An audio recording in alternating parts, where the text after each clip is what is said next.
Hi ඔයගොල්ලන්ව ආදරයෙන් මගේ channel එකට පිළිගන්නවා. අද මම shopping vlog එකක් තමයි කරන්නේ. ඉතින් මේ මම අද කීල්ස් එකට ගිහින් ගෙනාවේ මොනවද කියලා පෙන්නන්නම් වීඩියෝ එකේ. මුලින්ම මේ ගෙනාවා මෙන්න මේ cookie donut එකයි chocolate donut එකයි. ඉතින් මං ගත්තේ chocolate donut එක. ඉතින් මේ ඒ දෙක මුලින්ම අස් කරද්දි කාලා ඉන්නවා කියලා ඉතින් අපි ඒක කන්න ගත්තා. ඊට පස්සේ පෙන්නන්නම් මොනවද අද අරගෙන තියෙන්නේ කියලා මේ සතියේ වඩුවලට. ඉතින් මුලින්ම තියෙනවා පැස්ටා එකක්. මේක අර හාල් පිටි වලින් හදලා කියලානේ කියන්නේ. ඉතින් ඒක ඒ පැස්ටා එකට මං කැමතියි. ඉතින් ඒකත් ගත්තා. ඊට පස්සේ මේකේ ගොඩාක් බඩු ඒ කියන්නේ සතියේටම නෙමෙයි මාසෙට ඕන ඒවාත් තියෙනවා. ඉතින් මේ ගෙදර අඩු තියෙන බඩු තමයි ගෙනාවේ. කුරක්කන් පිටි එකක්. ඊට පස්සේ මේ ටොයිලට් රෝල් පැක් එකක් ගත්තා. මේකේ 4ක් තියෙනවා. ඒක 900 ගාණයි උනේ. ඉතින් ඒක ලාභයි කියලා හිතුන හින්දා ඒක ගත්තා. ඊට පස්සේ ටිපි ටිප් පැකට් එකකුත් ගත්තා නිකන් ආසාවට. ඊළඟට තියෙන්නේ විම් එකක්. විම් එක මේක මිලිලිටර 450යි 50 තව තියෙනවා කියලා තියෙනවා 500ක් තියෙනවා කියලා තමයි තියෙන්නේ. ඉතින් ඒකත් ගත්තා. මම ගාව බොටල් එකක් තියෙන හින්දා රීෆිල් එකක් ගත්තේ. ඊට පස්සේ තියෙන්නේ ක්‍රීම් කැක. මේකේ ඩිස්කවුන්ට් එකක් තිබ්බා. ඊළඟට මේ කම්ෆර්ට් එක. කම්ෆර්ට් එකේ 300යි කියලා මිල අඩු වෙලා තිබ්බා. ඉතින් ගෙදර ගන්නත් ඕනකම තිබ්බා. ඉතින් ඒකින්ද ඒක අරගත්තා. ඊළඟට තියෙන්නේ මේ බර්බන් බිස්කට් එක ආසෙ හින්දා ගත්තා. එතකොට රෝස්ටඩ් කරි පවුඩර් එකක්. මං කීල්ස් බ්‍රෑන්ඩ් එකෙන් ගත්තේ. ඉතින් සමහර ඒකනේ අඩුවට තියෙන ඒ හින්දා ඒක ගත්තා. ඊළඟට මේ හෑන්ඩ් වොෂ් එකත් ඒක මං ගාව බෝටල් එකක් තියෙන හින්දා රීෆිල් කරන්න පැකට් එකක් ගත්තා. ඊට පස්සේ ඉද්දාලේප එකක්. මේ ගාබේජ් බෑග් පැකට් එකකුත් ගත්තා මීඩියම් සයිස් එකෙන්. ඒක 10ක් තියෙනවා. මේ පෙපර් සීඩ්ස් ගම්මිරිස් කුඩු තිබ්බේ නැති හින්දා ගම්මිරිස් ඇට ගත්ත කුඩු කරගන්න කියලා. ලුණු පැකට් එකක්. ලුණු නම් ගෙදර තියෙනවා. ඒත් තව එකක් ගත්තා. මිල්ක් බිස්කට් එකක් ගත්තා. මේක රසයි හැබැයි අනිත් මිල්ක් බිස්කට් එකට වඩා. ඉතින් ඒක මට නම් ගත්තා. ඊළඟට මේ පොල් තෙල් එක. මේක තමයි මම දන්න තරමින් මට නම් හොඳ පොල් තෙල් එකක් තියෙන්නේ. ඉතින් ඒක තමයි මම ගොඩක් වෙලාවට ගන්නෙ. ඊට පස්සේ එයා ෆ්‍රෙෂ්නර් එකක් ගත්තා. ලැවෙන්ඩර් සුවඳ තියෙන එකක්. ඊට පස්සේ මේ ක්ලෝගාඩ් එකේ මේක මවුත් වොෂ් එක හොඳයි ඇත්තටම. ඒකත් ගත්තා. ඉවර වෙලා තිබ්බ හින්දා. ඊළඟට අබ ඇට ටිකක් ගත්තා. විම් කැටයක්. ඒ ටික තමයි මේ බෑග් එකේ තියෙන්නේ. අපි බලමු අනිත් එකේ මොනවද තියෙන්නේ කියලා. ඒකේ තියෙන්නේ එළවලු. ඒ දේවල් ඒකේ තියෙන්නේ මුලින්ම කංකුම් මිටියක්. ගොටුකොලත් මම ගත්තා. පස්සේ ඇතුළේ එක මේ කංකුම් එකක් ගත්තා. ඊළඟට මේ කැවෙන්ඩිෂ් කෙසෙල් ටිකක් ගත්තා. කැවෙන්ඩිෂ් එක ලංකාවේ නොවුනත් ඒක ඇත්තටම නිකන් රසයි වගේ මට නම්. ඉතින් එදා අනිත් කෙසෙල් ටිකක් අමුයි වගේ හින්දා ඒක ගත්තේ. වැටකොළුත් ගෙඩියක් ගත්තා. ඊළඟට පතෝල. ඒවත් ඇත්තටම ගුණයිනේ. ඉතින් ඒ එළවලුත් කන්න ඕනේ. ඉතින් ඒ වගේ රාබු ඒ වගේ එළවලුත් මං ගත්තා. ඊට පස්සේ මේ හතු එකක් තියෙනවා. ඒකේ එක්ස්පයර් ඩේට් එක මම බලලා ගත්තේ. ඊළඟට මිරිස්. අමු මිරිස්. ඊට පස්සේ මේ තියෙන ගොටුකොළ මිටි ටික 3ක් තියෙනවා එකට ගැට ගහලා. ඒකයි ඊළඟට තක්කාලි මේ දවස්වල අඩුවට තිබුණා. ඊට පස්සේ බණ්ඩක්කා ටිකක් ගත්තා. තව ඊළඟට මෑ කරල්. මේ වගේ එළවලුත් ඇත්තටම ගමේ එළවලු වුණාට රසයි. ඉතින් මම ඒ වගේ ඒවත් ගොඩක් වෙලාවට ගන්නවා. ඊට පස්සේ මෙතන තියෙන වටක්කාත්. වටක්කා නම් ගොඩක් අඩුවට තිබ්බේ. ඉතින් වටක්කා කෑල්ලකුත් ගත්තා. ඊට පස්සේ ලීක්ස් තියෙනවා. කැරට්ුත් ගත්තා. ඊළඟට තියෙන අල. අලත් 500ක් වගේ වෙන්න ගත්තේ. එතකොට වම්බටු පිපිඤ්ඤාත් ගොඩාක් අඩුවට තිබ්බා මේ සතියේ. ඉතින් පිපිඤ්ඤා හැබැයි මං ගෙඩියයි ගත්තේ. ලොකු ගෙඩියක් ටිකක්. ඊට පස්සේ උදුළු බෝංචි. බෝංචි නම් ටිකක් ගාණක්. ඉතින් බෝංචි ටිකක් ගත්තා. ඊට පස්සේ රතු ලූණු. රතු ලූණු වෑංජන වලට දැම්මහම ගොඩක් රසයිනේ. ඉතින් රතු ලූණු තමයි ගොඩක් දාන්නේ. රතු ලූණුත් ලොකු ලූණුත් ගත්තා. තෙල් දාන ඒවාට වගේ ඕන වෙන හින්දා. ඉතින් ඒ ටික තමයි එළවලු වලින් ගත්තේ. ඊට පස්සේ මේ ටික මං ගත්තේ ගෙවල්ලන් කඩේකින්.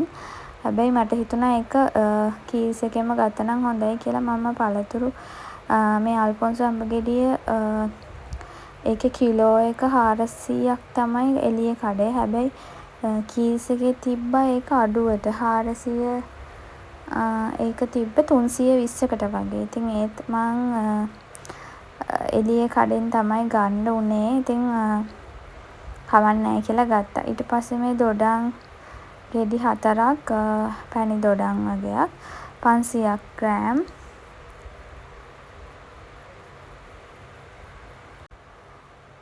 ඊට පස්සේ පේර ගෙඩි 2කුත් ගත්තා. මේ තියෙන්නේ බෙලි ගෙඩියක්. ඉතින් ඒ ටික තමයි එළියේ කඩේකින් ගත්තේ. පළතුරු ටිකක් පළතුරු කඩෙන්. ඔය බඩු ටික තමයි අද අරගෙන ආවේ. දැන් මං ඔයාලට කියන්නම් කොහොමද මම මේවා ෆ්‍රිජ් එකට අසුරගන්නේ කියලා. මොකද දැන් අපි ගොඩක් එළවලු පළතුරු ගෙනාවට ඒවා හරියට අපි ස්ටොක් කරේ නැත්නම් ඒවා ඉක්මනට සවුත් වෙනවා. ඉතින් මම සාමාන්‍යයෙන් කරන්නේ මෙන්න මේ විදියට. එළවලු ටික ඔක්කොම අරගෙන මම මේවා හොදන්නේ නැහැ. ගොඩක් අය මම දැකලා තියෙනවා හොදනවා. හැබැයි ඒක ලේසි වුණාට මට හිතෙනවා ඉක්මනට එළවලු නරක් වෙනවා කියලා. හොදනවා නම් ඔයගොල්ලෝ කපලා බාස්කට් වලට වගේ දාගන්න ඕනේ. එහෙම නැත්නම් මේ විදියට මම සුදු පාට මේ කොළ ගන්න තියෙනවා කීලෝ එකක් 280ක් වගේ මට මතක. ඉතින් ඒ කොළවල අපි ඔතලා තියන්න පුළුවන්. පත්තර නම් මේකට ගන්න එපා. මොකද පත්තරවල අකුරු තියෙන හින්දා කාබන් ඒවා හොඳ නැහැ. කෑම වලට එකතු වෙන හින්දා. ඉතින් මේ විදිහට මම ඔක්කොම ඔතලා තියෙනවා. එතකොට ගොඩක් කල් තියන්න පුළුවන්.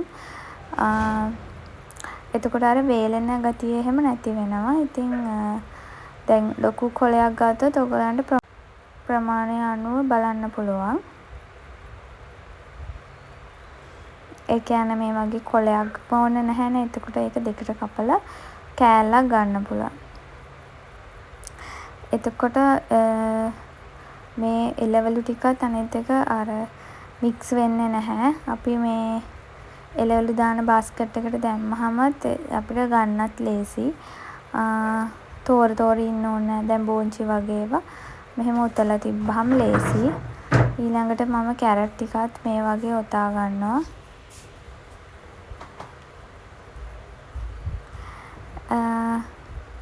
ඔයගොල්ලොත් මෙහෙම කරලා බලන්න. හැබැයි අර කොළ පාට ඒවා කොළ තියෙන එළවලු ඉක්මනට ගන්න.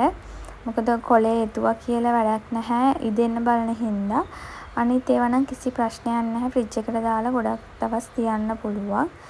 ඉතින් මම වම්බටු ටිකත් මේ විදිහට අරගෙන මේ අතට ඔතා ගන්නවා. එතකොට කොළ වැඩි යන්නේ නැහැ මේ විදිහට ඔතා ගත්තම. ඉතින් පතෝල වගේ එකක් නම් හරහට තියන්න බැරිනේ. එතකොට මෙන්න මේ විදිහට ඔතා ගන්න පුළුවන්. මේ වගේ කොළ කීපයකින් ඔයගලන්ට මේ ඔක්කොම ටික කරගන්න පුළුවන්. ඉතින් මේක ගොඩක්ම ලේසි. ඔයගොල්ලන් හොදලා තිබ්බොත් එහෙම ඒක ඉක්මනට සවුත්තු වෙන හින්දා හොදන්න එපා. හොදනවා නම් බාස්කට් වලට දාන්න. එහෙම දාලා තමයි හොදන්න.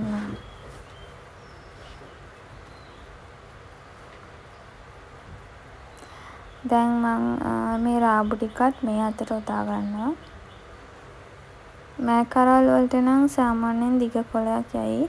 ඒ හින්දා ඒකට සම්පූර්ණ කොළයක් ගන්නවා. ඊට පස්සේ මං ඔයගලන්ට කියලා දෙන්නම් කරපිංචා කොහොමද තියාගන්නේ කියලා. මේක අපි ඔතලා ඔක්කොම ඉවර කරලා කරපිංචා කල් තියාගන්න විදිය බලමු. කරපිංචා නම් මම වත්තෙන් තමයි කඩාගත්තේ. මේ කරපිංචා ගේන්නේ නැහැ කඩෙන්. ඉතින් ඒ ටික වෙනට වත්තෙන් හැමතිස්සෙම ගන්න යන්න කරදර හින්දා මම ඒකත් පැක් කරලා තියාගන්නවා. ඉතින් ඔක්කොම එළවලු ටික මම මේ ඔතලා ඉවරයි. ඉතින් කොළ මට කීපයයි ගියේ මේ වැඩ ටිකට. ඉතින් ඉතුරු ටික මම මේ විදියට ඔතලා තියලා අපි මේ ටික ෆ්‍රිජ් එකේ එළවලු දාන බාස්කට් එකට ඔක්කොම එළවලු ටික අසුර ගන්න තමයි ඊළඟට තියෙන්නේ. ඉතින් මේ විදියට තමයි මම මේ ටික රැස්ති කරේ. අපි බලමු කොහොමද බාස්කට් එකට දැම්මම කියලා. මේ තියෙන්නේ මම බාස්කට් එකට දාලා මෙතන ඔක්කොම අනිත් එක මේ හොඳට ඉඩ කඩක් තියෙනවා ඒ විදියට දැම්මම. ඉතින් හරිම ලේසියි මෙහෙම දාලා තියාගත්තම. ඊට පස්සේ බලමු කරපිංචා කොහොමද අසුරන්නේ කියලා. කරපිංචා ටික මම මේ විදියට දාන්න බෝතලයක් ගත්තා. ඒ බෝතලයට මේකෙන් කොළ කීපයක් කපා ගන්න ඕනේ. ඒ කියන්නේ දැන් මේ වගේ දැන් කරපිංචා වල වුණත් හැම එළවලු පළතුරේම ජල වාෂ්ප වගේ එනවනේ. ඒ හින්දා ඒ ටික උරා ගන්න තමයි අපි මෙහෙම දාන්නේ. නැත්තම් පුස් කන්න බලනවා. කළු වෙනවා. එහෙමනේ. ඉතින් ඒ හින්දා මම මේ විදියට කරපිංචා ටිකට බෝතලේ වටේට කොළ ටිකක් දානවා. මේ විදියට කොළ දෙකක් ඇති හොඳටම. ඊට පස්සේ අඩියටත් පොඩි කොළයක් දානවා. දැන් ඔක්කොම ආවරණය වෙලා තියෙන්නේ. ඊට පස්සේ තමයි මම මේ කරපිංචා ටික කඩලා ඉති වලින් ගලවලා මේක හොදලත් නැහැ. සමහර අය හොදලා වේලලා එහෙම දානවා. ඒ වුණාට ඒක සාර්ථක නැහැ කියලා තමයි මට හිතෙන්නේ. මම එහෙම කරලා තියෙනවා. එතකොට කළු පාට වගේ වෙනවා.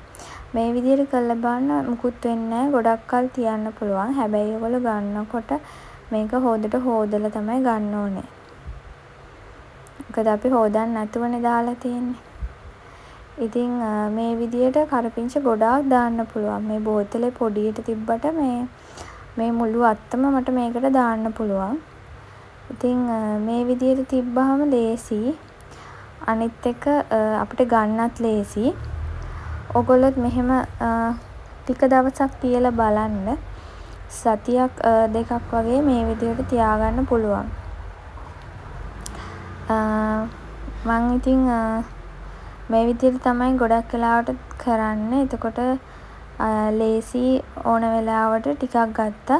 එහෙමම වතුර එකකට දාලා හොදලා ගන්නවා. ඉතින් මේ මුළු ඉත්තම ඉඩකඩ නෑ කියලා හිතුණාට මේ කොළ ටික යටට යන නිසා හොඳටම ඇති. මම මේ විදියට ඒ ටික එකතු කරනවා. ඔයගොල්ලොනුත් ග්‍රොසරි shopping වීඩියෝස් බලන්න ආස ඇති. ඔයගොල්ලොත් බලනවත් ඇති. ඔයගොල්ලෝ සාමාන්‍යයෙන් බඩු ගන්න විදිය කොහොමද එහෙම කියලාත් කමෙන්ට් කරන්න. මම කීල්ස් එකෙන් ගත්තට සමහරලාට මට හිතෙනවා ඒකේ ගාණ වැඩි. මේ නිකන් කඩේක නම් අඩු වෙන්න පුළුවන්. සමහරලාට එහෙ ඩිස්කවුන්ට් තියෙන හින්දා අඩුයි කියලාත් හිතෙනවා. ඉතින් කොහොමද ඔයගොල්ලන් බඩු සාමාන්‍යයෙන් ගන්න කියලා කමෙන්ට් කරන්න. මට නම් අපේ පැත්තේ එහෙම තොග කඩයක් හොයාගන්න නැහැ. ඇත්තටම මේ මමත් අර එහෙම වීඩියෝසුත් දැකලා තියෙනවා තොග කඩේ ගාණ අඩුයි කියලා. එහෙම පුළුවන් වුණොත් එහෙම ව්ලොග් එකකුත් මම ගේන්නම්. එතකොට අපිට බලන්න පුළුවන් මාසයක් ඒ විදියට කරලා කොහොමද කියලා. මම දැන් මේ ඔක්කොම ටික මේ බෝතලයට එකතු කරගන්නවා.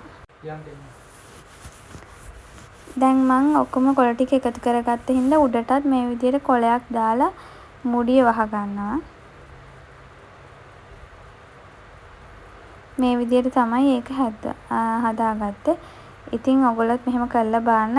තවත් දවසක ලස්සන වීඩියෝ එකකින් හම්බ වෙනකන් ගිහින් එන්නම්. බායි.